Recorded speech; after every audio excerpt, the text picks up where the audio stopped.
আপনাদেরকে নবীজির মিলাদ নিয়ে 2 মিনিট শোনায় বিদায় দেব।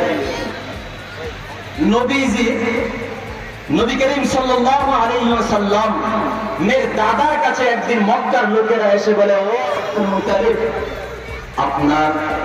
আপনার ছেলে দুনিয়া ছেড়ে চিরবিদায় নিয়ে চলে গেল, আর আপনার ছেলের বউ তথা আপনার ছেলের ঘরের বউ দুনিয়ার জমিনে তারা কি এমন যেন একটা আতর ব্যবহার করে, শরীরের মধ্যে একটা ঘেরানযুক্ত সেইন মেডিসিন ব্যবহার করে। ও আব্দুল মুত্তালিব, আপনি তো জানেন স্বামী মারা যাওয়ার পরে 4 মাস কোনো কিছু ব্যবহার করা যায় না, তবে আপনার ঘরের ছেলের বউ স্বামী মারা যাওয়ার পরে শরীরে আবার কি ধরনের সেইন ব্যবহার করলো, যার ঘেরান আমরা জীবনেও কখনো কোনোদিনও পাই নাই। যেই নবীর কারণে আমার এত মর্যাদা হয়ে গেল, চিল্লায়া বলবেন সেই নবী সম্পর্কে জানার প্রয়োজন আছে না নাই? আর জোরে বলেন, আছে না নাই? ও ওলামায়ে কেরাম, ও মুন্নাশশিনে, আমার আল্লাহ আজকে আমাদেরকে লালমনিরহাট জেলার ইত্তেহাদুল মুফাসসিরিনের উদ্যোগে আয়োজিত একটা সম্মেলন হেলিপ্যাড মডে করার মতো তৌফিক দিল। মাসটা 12 মাসের অন্য কোন মাস না, এই মাসটা একমাত্র হলো রহমতে আলম নবীর জন্মের মাস। কথা বলেন ঠিক কি ঠিক? এক মাসে এক রবিউল আউয়ালে নবীজি আসলেন, আরেক রবিউল আউয়ালে নবীজি চলে গেলেন। যেই রবিউল আউয়ালে নবীজি আসলেন সেই দিনটাকে বলা হয় মিলাদুন নবী তথা নবীজির জন্ম। যে কোনো নবী না, ও ওলামায়ে কেরাম, ও আওয়ামুন নাস, ও পাবলিক, ও যুবক, ও মুরব্বিরা শুনে নাও, নবীন শব্দ দুভাগে বিভক্ত, 2 ভাবে ব্যবহার হয়। একটা হলো নবীজন, আরেকটা হলো আলিফ লাম যুক্ত করে মুআররাফ বিল লাম আন নবী। তার মানে নবী মানে যে কোনো নবী হতে পারে, আর নবী মানে শুধুমাত্র কেবলমাত্র দুনিয়ার আর কোন নবী নয়, একমাত্র আপনার আমার রহমতে আলম নবী সরদারে দো আলম সাল্লাল্লাহু আলাইহি ওয়াসাল্লাম। তাহলে মিলাদুন নবী আমাদের নবীর জন্ম, এক রবিউল আউয়ালে নবীজির জন্ম, আরেক রবিউল আউয়ালে নবীজি বিদায় নিয়ে চলে গেলেন। মাঝখানে নবীজির 63 বছরের জিন্দেগির নাম হলো সিরাতুন নবী। বুঝাইতে পারছি? এটা অনেক লম্বা আলোচনা, বলতে পারবো না, তবে আমি আপনাদেরকে নবীজির মিলাদ নিয়ে 2 মিনিট শোনায় বিদায় দেব।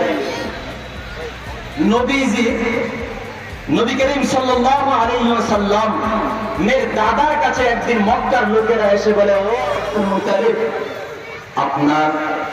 আপনার ছেলে দুনিয়া ছেড়ে চিরবিদায় নিয়ে চলে গেল, আর আপনার ছেলের বউ তথা আপনার ছেলের ঘরের বউ দুনিয়ার জমিনে তারা কি এমন যেন একটা আতর ব্যবহার করে, শরীরের মধ্যে একটা ঘেরানযুক্ত সেইন মেডিসিন ব্যবহার করে।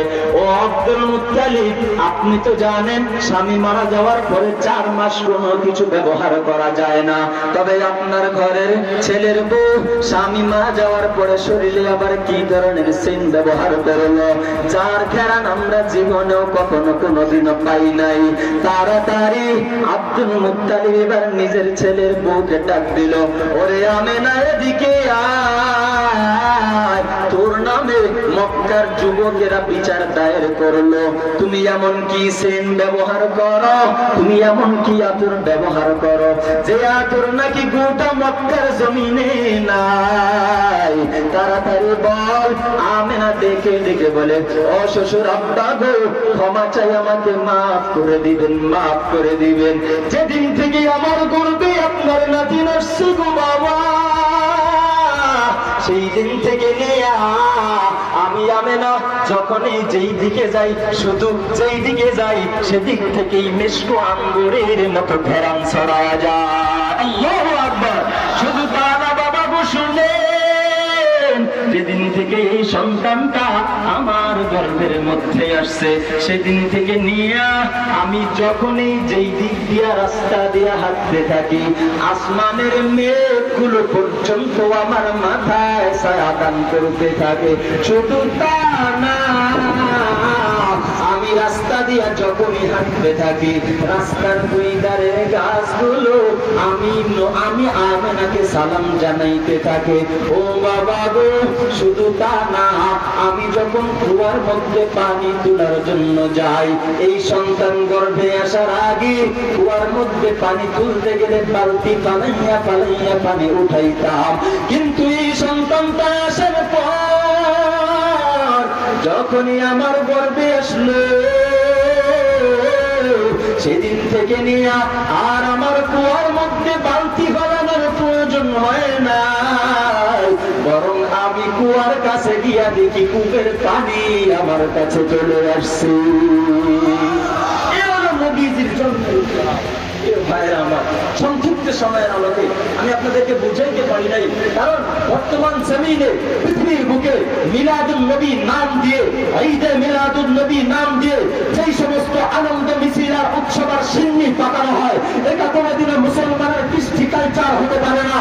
আমার নবীকে ভালোবাসতে হবে, আমার নবীর মিলাদুন নবী পালন করতে হবে, নবীজির বাতানো পন্থায় আমার নবীর মিলাদুন নবী পালন করতে হবে, সাহাবায়ে কেরামের শিখানো পন্থায় আমার নবীর মিলাদুন নবী পালন করতে হবে, তাহলে তাবিঈনের বাতানো পন্থায় দুনিয়ার তোমার আমার মানব রচিত কোন দানব রচিত বাতানো পন্থায় আমার নবীর মিলাদুন নবী পালন করা যায় না। স্পষ্ট ঘোষণা। আমার আগে ওলামায়ে কেরাম মিলাদুন নবীতে কি পালনীয় বলে গিয়েছেন।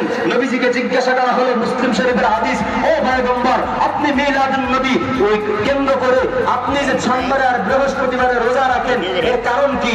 নবীজি দুটি জবাব দিয়েছেন। এক নম্বর হলো সোমবারের দিন রোজা রাখার কারণ, সোমবারে আমার জন্ম, বৃহস্পতিবারে রোজা